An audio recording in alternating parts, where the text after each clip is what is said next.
Tusen hjertelig takk. Takk så mye. Skal vi se om jeg har litt lyd her, det har jeg. Nå skal du og jeg koseprate litt, mens de setter inn en sofa. Eller noen stoler, sånn. Jeg synes at dette var veldig interessant, fordi at jeg hadde forventet, da vi får en pent dresset finansmann fra Sverige, om at vi skulle få vite litt mer om aksjemarkedet og få obligasjoner og alt mulig sånt, ikke sant? Og så får vi egentlig dagens sterkeste klimaappell. Og det synes jeg gjorde utrolig godt. Takk så mye. Fordi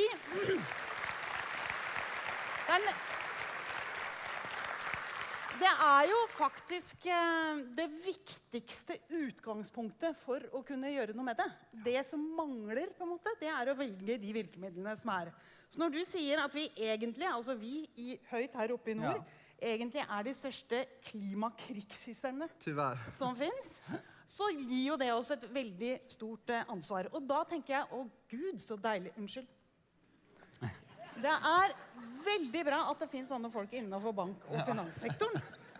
Og den appellen vi får, det er jo at vi skal bruke den muligheten vi har til å være de sparerne, eller de kundene innenfor bank- og finanssektoren, som tenker en ekstra runde rundt hva det er vi skal plassere pengene våre i. Så det takker jeg hjerteligst for. Det synes jeg var utrolig oppfriskende. Og nå skal jeg bare be den neste jeg treffer i banken om å komme med en skikkelig klimaappell. Tusen takk skal du ha. Nå skal vi sitte her. Hvis vi setter den... Ja, du kan sitte der, for eksempel. Og så ber vi altså Karmali og Berit Henriksen, please. Thank you. Yeah, I think we have 15 minutes to dig into the issue of climate finance. And I'd like to start with Berit Henriksen. You would all think that she's Norwegian, but she's not. She's from Canada. But she's lived in Norway for the last 30 years. And you are the global head of energy in DNB. So I'd like you to comment on what Mr. Karmali and Mr. Partovi just told us from the stage, and hear your perspectives when it comes to climate change. Please. Well, thank you very much, and I must thank Zero for this, inviting me to this conference. I think it's been extremely stimulating so far, and I look forward to all the way to the end. I would like to say I very much enjoyed both speeches from different angles. Perhaps I'm a little bit more in your corner based on background. DNB is very much focused on renewable energy from a very strong position in the hydropower market over essentially a century or more. We have been very involved in renewable financing, and based on that we've also grown our business internationally in renewables, and we have over $7 billion committed to the industry today, and that's growing. We see good opportunities. But with the really three issues, and I think I'd like to pick up on your capital issue, we believe there's sufficient liquidity in the marketplace to go into this business. Okay, so there's no lack of capital? There's no lack of capital, but we have to have the right projects, and we have to be able to structure them correctly. And what especially the pension funds are seeking long-term investment opportunities where they know there is a stable cash flow. They are able to get their dividends out to have the pensions, but they then need a good, stable security that it will be stable over time. And the issue we've all been facing is the pricing of carbon.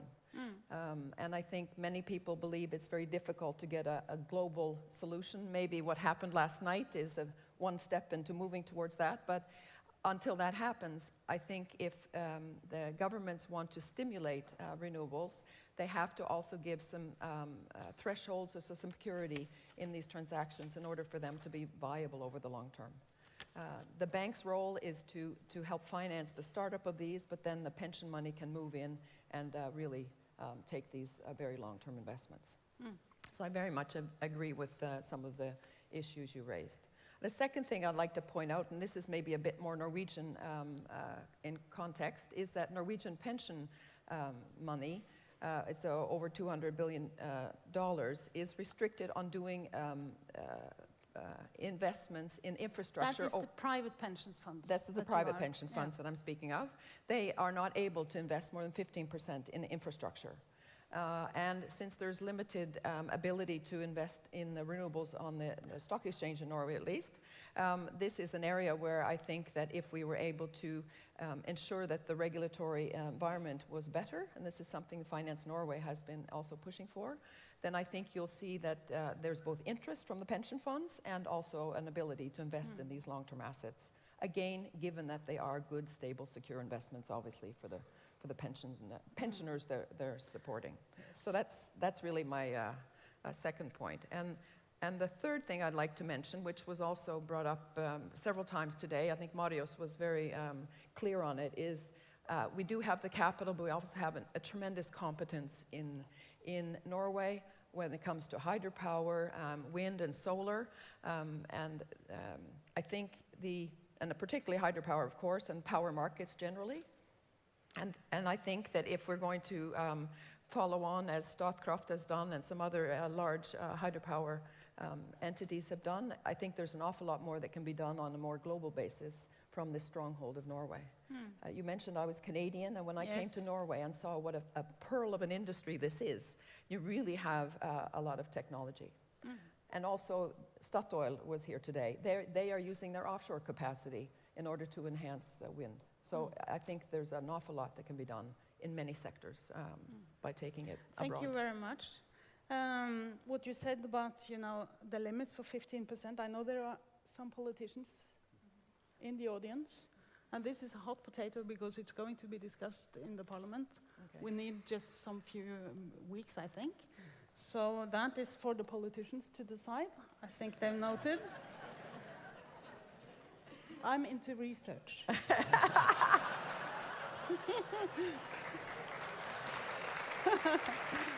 That was my past life. I think this is really very both interesting and important because I know that a lot of people in the audience, I can see them. They are from NGOs. They're not familiar with the financial sector. They really don't know how investors think, what kind of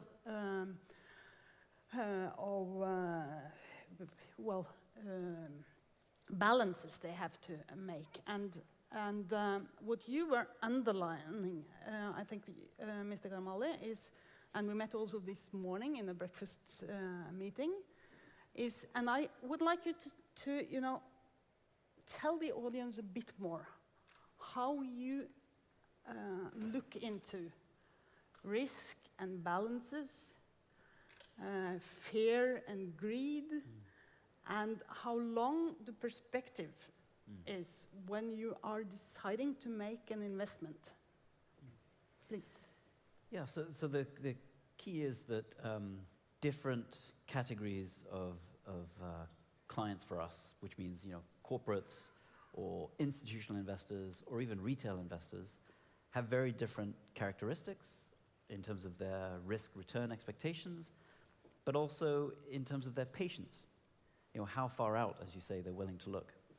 And it's fair to say, I think, that the financial markets are very much short-term driven. That's a reality. That's the speed at which capital flows are occurring, the speed of information, etc. All of that is accentuating all of this. So we do need to find ways to reflect longer-term risks. And I think Partovi in his presentation talked about some of the facts that we have irreversible, non-linear, tipping point type of risks, which it's clear they're not reflected in the financial markets today. Now, if I can take you back, unfortunately, a few years to the global financial crisis. One of the reasons the financial sector was criticized, was because it failed to consider properly what we call fat tail risks. The low probability but high consequence types of risks. So one can make a case that in effect, What we need to do is translate the fat tail risk characteristic of climate change into something which can be digested by different types of investors, and then I think that would help to shift where investors put their money. You also underlined that the risk in Europe is greater than the risk in the emerging countries. I think that is very interesting. Could you say something more about that? And I'd like also a comment from both of you, please. Yeah, I mean, just to throw out a few numbers. In sub-Saharan Africa, in 2014, there will be more investment in renewable energy than there's been in all of the previous 14 years. So in terms of where is the opportunity, that's one indicator. Unfortunately, my colleagues in our investment banking group in Europe are moaning about the fact that the European policy environment is not so conducive. We need greater assistance from the public sector, and we're seeing a little bit of that with the growth of what are essentially public-financed institutions, like the UK has a Green Investment Bank, which is basically saying, you know, come with me, investors, don't be so worried. You know, we're going to put some of our money into this investment, but we'd like to see you come alongside us. And that's the kind of crowding in that we think is quite successful. And the proof is in the pudding, as we say in London, because it's succeeded in mobilizing roughly 3 times the amount of public capital. So for every pound of taxpayers' money, we've seen 3 times investment from the private sector. That's encouraging. We need more of that to grow it. Do you agree, Berit? Yeah, yes, and I think political risk is something that we have to address. And as you say, it's been actually a bit higher in the European area than some of the other areas. And some countries, for example, we're active in Chile, then there is no subsidy. The power prices are high, and they have a very big target on building up their own sources of power. But what's very challenging, and back to the security of the cash flow, is if the government retroactively changes the deal. Many countries have had a step down in subsidies, but it's been known, so everybody could take it into account. But if you go back and retroactively change it, the money runs away.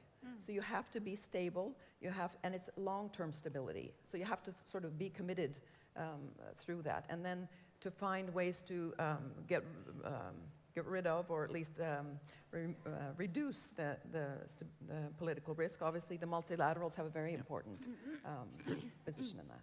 Okay, so there is no lack of capital. There is a need for stability. And then I'd like to discuss a bit more about the instruments. Because you mentioned green bonds, and that is quite a market, I think, emerging market for green bonds, especially in Norway, because it's interesting, connected to the hydropower investments, especially. There have been issued, I think, 2 green bonds with second opinions just the last couple of weeks. And maybe you could tell us something, because I know that green bonds, well, it's been more connected to green bonds in Sweden than in Norway so far. There's no reason for that. But could you tell us something more about what is a green bond? Yeah, absolutely. We heard about the green bonds in the breakfast session earlier today. I don't know if you have joined that breakfast. However, a bond is a way of financing for a company or government. It's a loan, exactly. Yes. And green is mentioning that this kind of loans that you give these entities, they have to go to something that is producing some kind of environmental friendly stuff, or it could actually be social kind of things. However, it's quite interesting because I moved, as I say, from Stockholm to Copenhagen because of the ESG integration, and most of Nordea's assets are managed in Copenhagen. And it's quite interesting to see how the difference between Stockholm and Copenhagen, Sweden, Stockholm, and Denmark and Copenhagen, when it comes to ESG, so environment, social, and governance kind of things. Because in Stockholm, if you take the Nordics, I would say that Stockholm is the mecca when it comes to equities, whereas Denmark or Copenhagen is it for bonds. And since within equities, you actually own the company. So when you're owning something, you can put pressure, you can influence the companies. But on the bond side, you're actually lending out money. So that's why I've seen that Denmark, even though it's the biggest kind of bond market in the Nordics, they are lagging a lot when it comes to these kind of things. Because the first company in the Nordics, or actually one of the first companies in the world, that was SCA. It's a pulp and paper company in Sweden that issued actually a green bond. And the thing is that one would perhaps think that it would be issued in Copenhagen, but that was actually a Swedish company issuing that one. So, but we see a trend, and now they are actually not trading on a premium, and premium is that they should be more expensive because it's something good. It's not that anymore, so, which is good. So why not choosing a green bond? Yeah. Mm. Yeah, well, in fact, Cicero is into this work with green bonds because we issue second opinions. And that means that we are looking into if this green bond is really green, or if it's gray or grayish or greenish or something. Brown. Yeah, because it's really very important if we are going to develop these instruments as green bonds, that the quality is high and it's always seeking for a higher standard. Mm. Så altså, bonds obligasjoner, equities aksjer. Det var akkurat det som han var inne på. Yes, please, Berit. If I could just make a couple of comments. We are also did our first green bond in Sweden for a wind customer of ours, and there was good interest. What we've seen with the green bonds is that certain investor groups will have money set off for certain investments, but then they have a green pocket as well.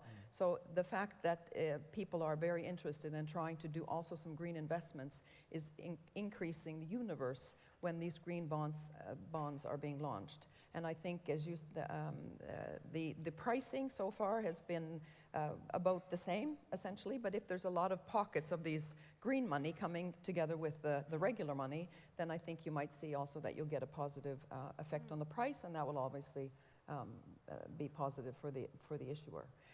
The other comment I'd like to make is Norway is essentially a hydropower nation. And I think many of the power generating companies in Norway think they actually have been issuing green bonds for many years because they are green in the production of what they're doing. So I think they're also looking at this market to see how do they position themselves in order to be both prudent to their existing bondholders but also for the future. So I think it's an area that will grow. Mr. Karmali, you will have the closing mark because I think someone is trying to carry us from the stage very soon. Very soon. I think there is no lack of capital. Yeah. There is no lack of instruments. Yeah. There is a need for stability. And the final words are, please. Just to say, there's sometimes a perception that green is riskier. And I think those perceptions now need to be revisited. I think they're outdated. As one example, we've talked about green bonds. Last week, our research team launched a green bond index. And one of the holy grails for investors is to invest in something which is less volatile but delivers higher returns. And what we've done is shown that actually investing in that green bond index over the last 3.5 years would have resulted in higher returns, less volatility than any other reference investment grade bond index, which I think shows the power that's possible. Thank you very much. Thank you. Tack så mycket. Tack. Tusen takk.